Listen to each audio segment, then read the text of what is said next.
Welcome to A Canadian Investing in the U.S., a podcast and YouTube channel focused on Canadians buying real estate, with host Glenn Sutherland. Welcome to another episode of A Canadian Investing in the U.S. This week, my guest is Jon Simcoe. Jon, I'll let you introduce yourself. Thanks for having me on, Glenn. A little bit about my background. When I was very young and just got out of college, I decided to buy my first rental property and not continue with any sort of master's studies. And I was pretty much hooked on that, and it's been my pursuit ever since. That was over 13 years ago. And so I've gone on to raise a lot of private capital to be able to do my real estate deals, over $35 million in private capital raised so far. And so that can come from a lot of different sources and a lot of different places. And I certainly have some strategies for how I do it. And it's kind of a process that I do again and again, and it has a very high success rate, and so I thought I'd come on here and share a little bit about that with everyone, since it's people just line up looking for me. No, I love that. And for people who don't know, Jon Simcoe has like a YouTube channel that's actually really great. There's a lot of good content on there. I've probably watched half of the however many videos there are, 300 there. Something you have. I think there's about 50 real good ones. 50 good. Anyway, I've watched a lot of them. Anyway, it's good content for people who, especially Canadians who are doing investing. It's a great place a great resource. And there's also your website, and there's some online courses there, and I've actually done one myself. And yeah, there's free ones, there's ones that are paid, and yeah. Anyway, give you a little pitch there. Yeah, well, it depends what you want to learn, and I only teach a couple of things on there, things that I've done many times again, and feel qualified to teach, because I do a lot more than just what's on the course trainings. But those, like strategies like rent to own and lease options, I've done over 200 of those deals, so I feel qualified to teach it and pass the knowledge on. Same thing for working with like pension money. For Canadians, that's like RSPs and LIRA funds. For Americans, that's like 401k funds, and it works the same way. In fact, I've used American 401ks in the exact same fashion as that RRSPs into real estate course. But those are all found on www.jonsimcoe.com. And there are some free rent-own trainings and other things there too, so feel free to, enjoy. Awesome. Okay, where do you go to raise your money? Do you go to meetups? What's your spot? Where's your... It's funny that you say that. I don't know if you've been following my Facebook or not, but my little Jon Simcoe page, I did just put a meetup group out there with the specific intent to go raise some capital out of that networking event that I'm hosting in 2 weeks. But that's one example. So I'll go to some of the meetup.com events. I find that if you go to if a lot of people have read Rich Dad, Poor Dad, and when they read that, they think that maybe they need to buy real estate, they need to get more education. That's for sure, if that's one of their first exposures to learning about personal finances and doing deals. And so then they often, from reading that book, want to find a cash flow club. And that's where people get together and they play Cash Flow 101. And Cash Flow 202 also is where that happens for the more advanced players. Now, a lot of people say to me, Jon, I can play that game online. It's not the same. You lose that personal touch of spending some time with someone. And so I ran a cash flow club for the last decade in Fort McMurray, and I've recently moved to a nicer city that's got some nice weather in the mountains in Kelowna. And so I made that decision more for weather, because it's a warmer place here in Canada. We have the most mild winters here. So I've relocated, and so I had to restart my cash flow club. I ran it for over a decade up in Fort McMurray, and the evening starts out the same. I have a whole bunch of game boards, 4 to 6 of them, ready to accommodate more players. It's open to the public. Some cash flow clubs will charge a little bit of money. I recommend either starting your own cash flow club or going to someone else's. There's lots of them. Like, I was looking up cash flow clubs on the meetup.com website. And the reason meetup.com works so good is it's tied in with a lot of Google's algorithms. So if someone types in cash flow, it's going to automatically go to what city you're in, and meetup.com is going to be one of the first things that shows up if someone types that into Google. And so you get people that are in your area because Google's showing the most relevant information. And so the cash flow clubs through meetup.com get treated very seriously through Google, and so people find them. I just put mine up not even 24 hours ago yesterday, so about 20 hours ago, and I have 9 new people registered that are not in my current network. These are brand new people because my own network's already knows about me, and I write a newsletter once a month and keep in touch with my regular network, and I recommend having some kind of retention newsletter of some sort that you send out to people who might want to do deals with you. Mine's called Deal Flow Monthly, and if people want to see what that looks like, and I write it myself, and I don't send out any extra spam. I actually want people to write them, and if people write back from my newsletter, it comes to my inbox. So the jonsimcoe.com website, at the very bottom, there's a sign up for the newsletter. But when I meet people at the Cash Flow Club, they also get signed up to this newsletter. Yep. And anyone at any networking event, hey, I write this once a month. You mind if I send it to you? If you unsubscribe, you're not hurting my feelings. And so basically have a newsletter that you can send out. So that way these people get followed up with long term. Not everyone's ready to do a deal with you when you're ready to do a deal with them. Right.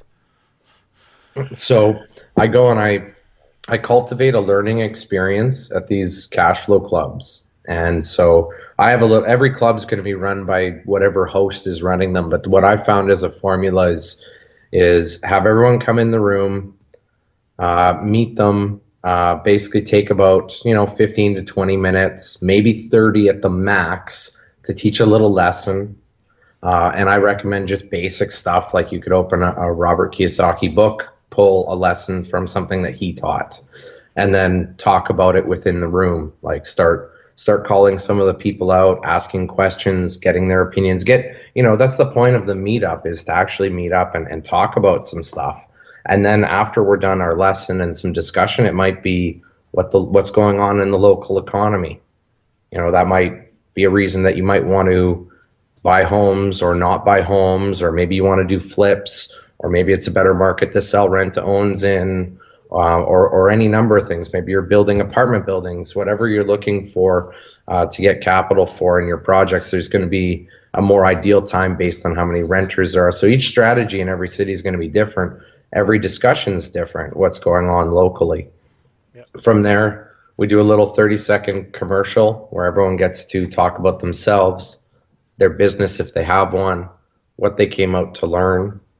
And so from there, I get to hear who works where, do they have a job, Robert Kiyosaki talks, and I'm not like a Rich Dad endorser. I just find the books to be a good gateway. I don't work for Rich Dad or anything. But he has the ESBI, employee, self-employed, business owner, and investor, those 4 types of quadrants. So I'm classifying people as they tell me a little bit about themselves and what they came out. They came just to expand their knowledge. Great. Yeah. They came because they're seasoned and done lots of deals in real life and want to meet more like-minded people. I get some old guys that show up looking for a young guy who wants to do the deal, because some of these old guys don't have the energy, but they have the money to be able to do it. So they're looking for someone to partner with who's got the enthusiasm, who wants to go out there and do the work. You might be buy and hold for the long term, and someone's got to look after it. Well, I know a few old guys who partner with me. Guess what? They don't post the ads for finding new tenants. I do, or someone on my team does, or I take care of that. Buck stops with me at the end of the day. So we need everyone, and this is a little bit of an unfair advantage. So immediately when people come in the room, I'm at the front of the room, and I'm looking sharp. Maybe not quite full business suit and tie. Depends on your city and what's the right style, but I'm dressing a little bit up than just a hoodie and some jeans, just something a little nicer. Yeah.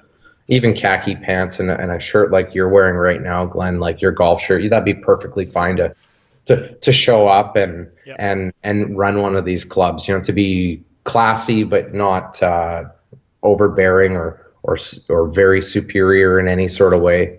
You want to be kind of similar to the people in the room, but still professional.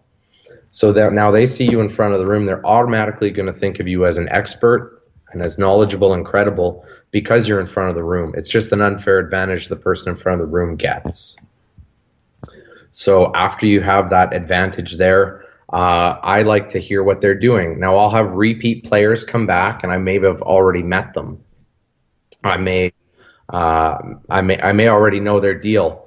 If you know of an employer doing, layoffs in the area or something, that would happen in Fort McMurray from time to time, where one company would merge with another and pension funds would need to be changed. Yeah. And that's an opportunity to actually, instead of having a new pension fund manager look after that 401k or the RRSP, you can actually be able to put that money into your own real estate deals, and you can turn it into a private mortgage. And so I listen for things like that. Someone says, "Oh, I'm working at the Albion plant," which is something that happened less than 2 years ago. They had a big, Shell sold their oil plant. Fort McMurray is an oil town, for those who don't know. And they sold their oil sand production plant to a company called Canadian Natural Resources Limited, CNRL. Anyways, when that happened, all the Shell employees had to do something with their pension monies that was sitting there. It used to be managed by Sun Life Financial. They do things in Canada and the US. They're a big company. And when that money is now no longer locked in and tied to their job, it's now available so that us as real estate investors can use that money in our deals. And there are rules with working with that money, but I find that it's one of the easiest types of money to be able to get and work with. So I'm listening for, maybe the person has cash, maybe they're working a job, maybe they're looking to get into a deal. And then what I will do is I'll break everyone up into groups. I'll have 4 to 6 players at each cash flow board game, because this is the idea. This is to have fun too, right? Yeah. But I'm doing all this, subconsciously in my head. I'm classifying everyone, and the people who I want to meet and play with most are the people who might have that type of retirement account based on where they told me they work or where they used to work. If they do that in their 30-second commercial, I work at Shell Albion. Oh, wow. Well, geez, I already know the news going on. I want to get to know that guy. I want him playing at my table. Right. Or I meet someone who says, I've been looking at deals and haven't found any yet, and I'm not sure what I'm doing. And he's a little bit new, but he's out there looking. I want to sit down because I might be able to joint venture and partner with that guy. Because as a real estate investor, I have the knowledge to be able to see the project from the start to the finish and to treat his capital very responsibly and to return it in a timely manner and do what I said I was going to do and fulfill my promises with the deals. Especially like those older guys who want a younger guy to do the work for them, they're fantastic to work with. So then I get to know them and I play the game. And for those who play the game before, you pull cards, you pull big deals, and you pull small deals. And the point is to simulate having a job, collecting a paycheck, making enough deals so that your passive income is greater than your expenses. That gets you out of the rat race. That's the first main objective of that game. And that's what I want every player to try and experience and feel like. And what I like to do is some of those people who I might want to work with in real life, I'll propose doing a joint venture in the game. You put up half the money, I'll put up half the money. Let's own this property together. Let's split the cash flow that comes from it. And then I like to see what kind of a team player they are. Because there's cards that come up. This is a test. Yeah. Because it's better to test it. This game is a simulation of real life. And if a card comes up and it says tenant damages property, or when there's different things that can happen. And it says tenant damages property, pay $1,000. Well, are they going to say, oh, geez, I guess I owe $500 for that. We better both pay our $500 because we're partners. That's the most basic of 50-50, but you can do whatever you want in the game. And so then I would say, okay, well, that's a pretty fair person. They've offered to cover half the cost of that tenant damaging it. But what if their attitude is like, You pulled that card, that's on you to pay it. Right. They might not be being, what would they do in real life? You pick that, you pick that renter, you pay for the damage. No, we're in this together. Yeah. Right. So how their attitude is. So if there's a cash call, I want the deal to almost go bad and see how they react. I'm not going to sabotage it because, that's yeah. Yeah, and I don't play the game to like be the first person to win. I play the game to really watch the other players learn. I don't give any of the other players the answers. I don't, I let them make their own decisions, because when the game's done or the time expires after 2 or 3 hours for this meetup, I recommend 3 is a good number. If you're doing about a half-hour intro, 2 hours, 2 hours and a quarter to play, maybe have a little water break in between. And then at the end of the game, we do a wrap-up for 15, 20 minutes. At that point in time, we talk about what we learned. What would you do differently? Would you do it in real life? And we all go our separate ways after that. I tell them to bring a friend to the next month's meetup because they probably have a friend they know, because I always want it to grow. Yep. And so like the one that I'm throwing in 2 weeks has got a 24-person limit. That's how big my room is. And I got 4 game boards, so I can't really have more than 6 people at each game. Yep. And so I want to play with the people who I think I might do a deal with the most. And when the event's over, I have everyone's contact information, like from when they walked in the front door. And then I can invite them. Do you want to go for coffee? Yeah. There's no pressure. I sell nothing at these cash flow events. It's just come, have some fun, play the game, meet some other people. Good night. They get out of the door with no pitch, no pressure, no nothing. And I invite them for coffee. And then when I go for coffee, I do call this my coffee meetings. And I used to drink so much coffee every day because I would sit down in a restaurant, and I think I got a few videos on YouTube about these coffee meetings, a few of the how to set the expectations, what the other person would want when you're going to pitch your deal to them, and exactly how to do it. Well, I have these coffee meetings are about an hour long. They are scripted, but not like by the exact word. But in the first 5 minutes, there's 5 things that I'm going to do. That's one of the videos on YouTube. So I gave away my first 5 minutes of that. Yep. But inside the RSPs into real estate, and that works for 401ks too. Inside that course, I have the whole hour breakdown of what to say at what point. When do you present your deal? How do you handle the objections? What if they say no? No might not really mean no, but at what point in time do you let them go where no is okay? Because no is also, it's okay for them to say no to your deal. So it's all about how to handle that sort of process with grace and professionalism. And that same formula that I use. And so all of these are to be able to get people to sit down and have a coffee with me. Okay. Backtrack a little bit. Okay, sorry. Yeah, and I was going to say, an even simpler way is, say you're at a cocktail party and the guy says, what do you do for a living? You give him your 30-second pitch. I have an elevator pitch video on YouTube as well. People want to watch what they need for as a real estate investor, what they need to say. Yeah. But, and after you give your elevator pitch, you say to them, well, this is, and they show some interest. Oh, you invest in real estate? Yeah, I do. I partner with other people. This, that. Their money is secured. It goes in these deals. It goes through this process.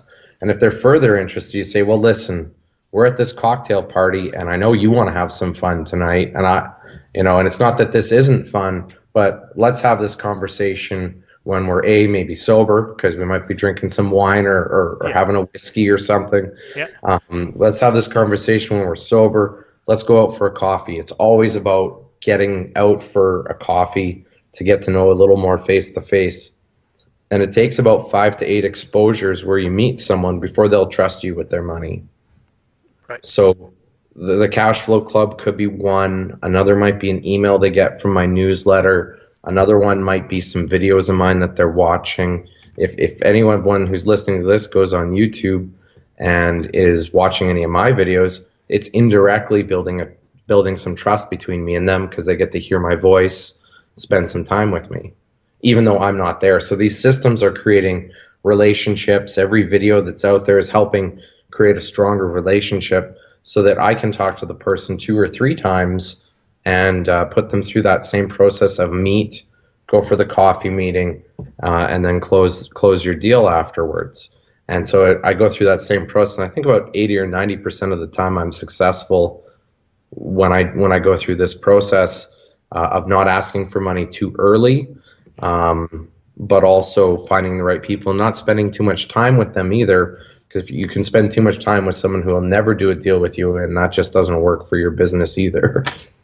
So how long do you wait until you pull up the deal? I will pull it up a little bit at that coffee meeting is exactly when I pull the deal up. Okay, so that's the second meeting. Well, second full-on meeting. Second full-on meeting is when I'm going to pull the deal out, because the reason for going to the coffee meeting when you watch those for top 5 things to do is when you set the pace of the meeting at the very beginning. One of the things you tell them is by the end of this meeting, we're going to see whether working together is a good fit or not. You know, you're going to have some questions for me. I'm going to have some questions for you, because just because they have money doesn't mean you don't want to work with them. I got some people with money I don't want to work with because they call me nonstop. Yep. The renter looks like they're leaving the lights on all the time, and in this deal, our utilities are inclusive, and they're calling me all the time about it, and I'm going, well, I'll talk to the renter. I'm seeing them in a couple days, and then to continuously be called all the time. Well, listen, I know that you're concerned about the power being on, but I need you to take a little back seat on this one.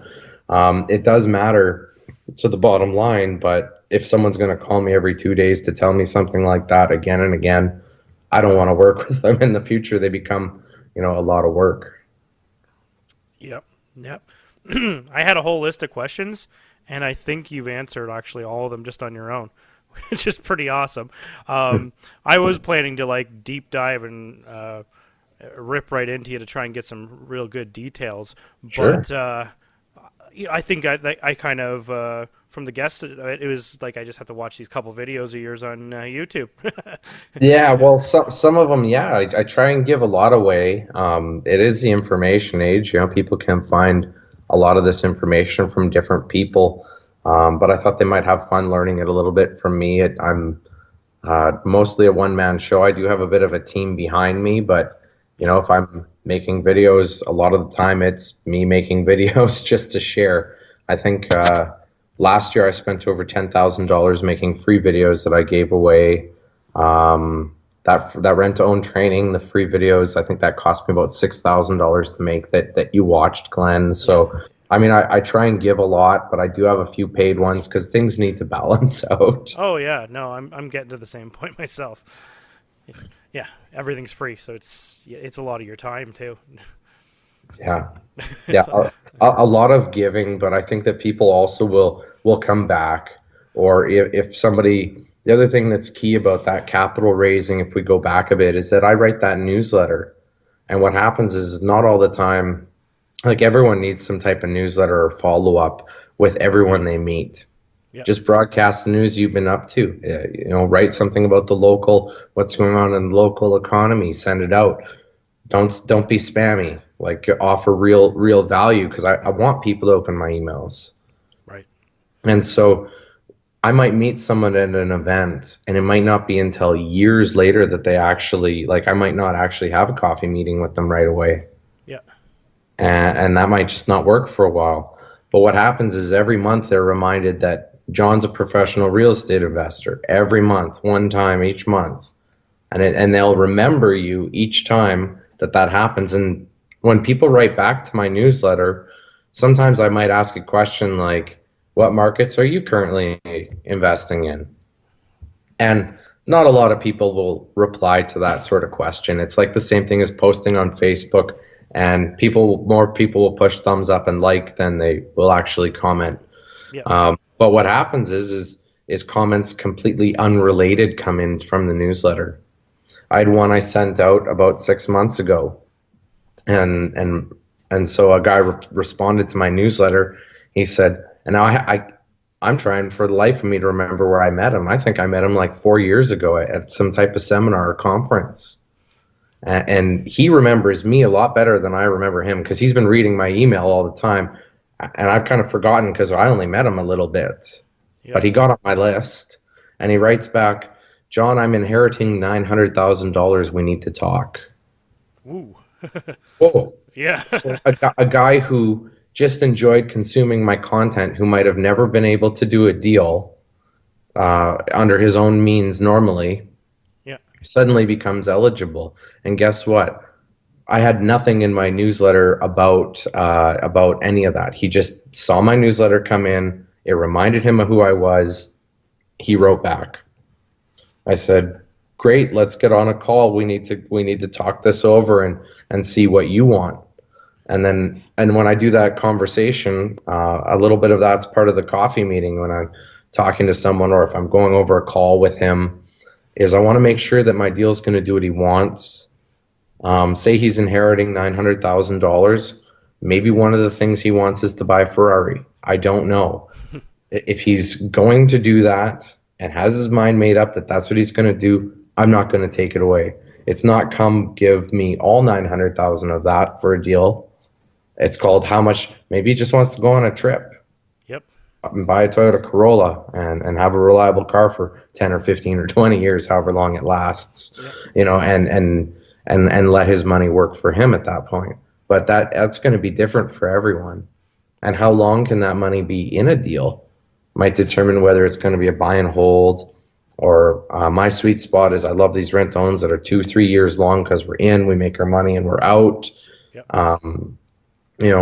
Maybe someone needs a shorter deal than that. Maybe they need something for 6 months. Well, maybe they should be looking at a fix and flip if they just, and so by finding out what the person's objectives are, if you can see that your deal will help them get what they want, they'll do their deal with you all the time. That makes sense. Backtrack slightly for your list. When you're doing your list, do you just keep track of emails? Do you put do you put a note in there? I started an Excel sheet with mine. What all the things do you put in your list? So my list, and I'm glad you asked, is I have everyone. I have a little tagging system. Yeah. I used to use a very complex system, but I've made it a little more simpler. So everyone gets into the system, and most of them get tagged with Deal Flow Monthly. Almost everyone in my network has the newsletter. Then I segment that to a smaller list called Deal Alert. So everyone I meet gets my newsletter. The Deal Alert is when I have an opportunity that needs funding, and those people have, by being on that Deal Alert list, they've given me permission to solicit them with opportunities. There's different rules for raising capital in different places. And certainly in Canada, we have to be very careful with what we say and how we say it and the language that we use. Definitely. And so I will send that. And so in Canada, we're not allowed to solicit complete strangers unless we have a document called an offering memorandum, which can cost $30,000 or more.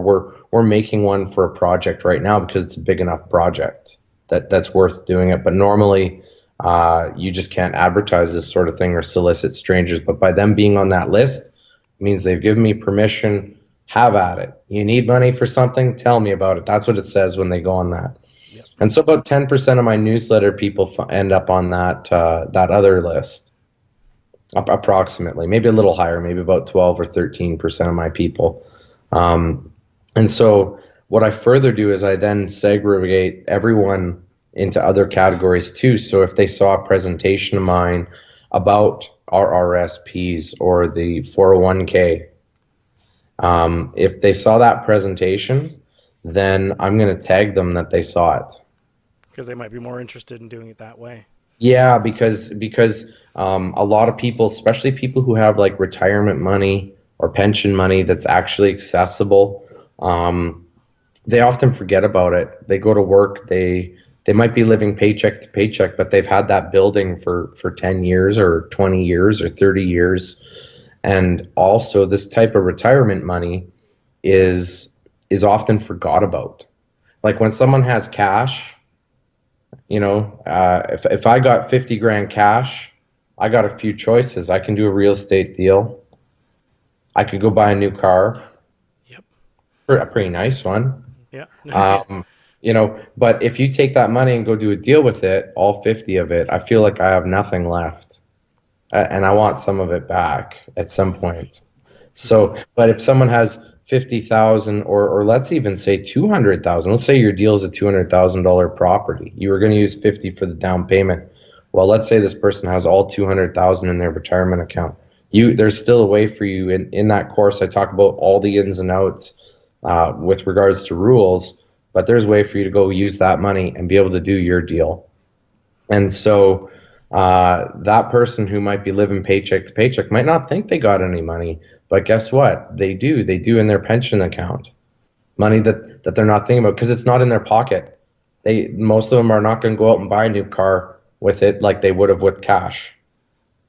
Right. They're less likely to spend it. And on top of that, that type of retirement and pension money that people have saved, a lot of them want it to be growing for them for 20, 30, 40 years. They actually don't really want it back, or if you pay it back to them, they come into another deal right away. Right. Yep. And so and what happens is when you do good and you pay them back and they earn their interest and their funds grow, they go and they tell 3 more friends. This is the rule of 3s. One happy person turns into 3 people coming back to you. One happy deal turns into 3 more deals, and it seems to grow at just the right pace. So by having a happy client, it might take you, like I like doing the rent-owns because 2-3 years, I've had their money long enough, they've trusted me with it, and I've given it back to them. And so when they see that, they go, geez, this John guy really pulled through. And they tell their friends, they get into another one, and they usually bring 2 more people to the table. And then, you go through another one of those 2-3 year long deal cycles, and all of a sudden, those 3 guys, they're all bringing 2 more people to the table again. And now you've got 9 people doing deals with you. Oh, yeah. And it keeps growing and growing by using integrity, communicating with people when you got their money and they want to know about what's going on. All of my people who do deals with me, they can just call me directly. I'll give them an update. Now, if they're calling me every single day, there might not be significant news to update, and that does get a little bit annoying, but it's about setting expectations. I'll know more in a week if there's a lot going on at that stage of the deal, or something happened. I need to tell you about it. We're going to be delayed. That's a communication. Yep. You're getting paid out early. That's another communication. Just communicating. By the way, things are looking good. Looks like about 2 months from now you have all your money. Yep. People they like to hear that. So, John, if somebody wanted to get a hold of you, what's the best way to track you down? The best way to track me down is probably my Facebook profiles is a good one, JonSimcoe. Yep. The other way too is how does this sound? And this, I just thought, it's rather than me giving my email address out, why don't people go to jonsimcoe.com, go to the very bottom, sign up to Deal Flow Monthly. You're going to get a little automated response that'll say you've been signed up for the Deal Flow Monthly newsletter. That is being sent by my personal email address. That part's on automated. Yep. But as soon as you reply to it, it's coming to my inbox, and you can ask me any sort of question, whether it's American or Canadian related. The rules of raising money are pretty much the same. That's amazing. Thank you so much for your time and all that great offer there. Yeah, you're welcome. Thank you for having me, Glenn. All right. Thanks, guys.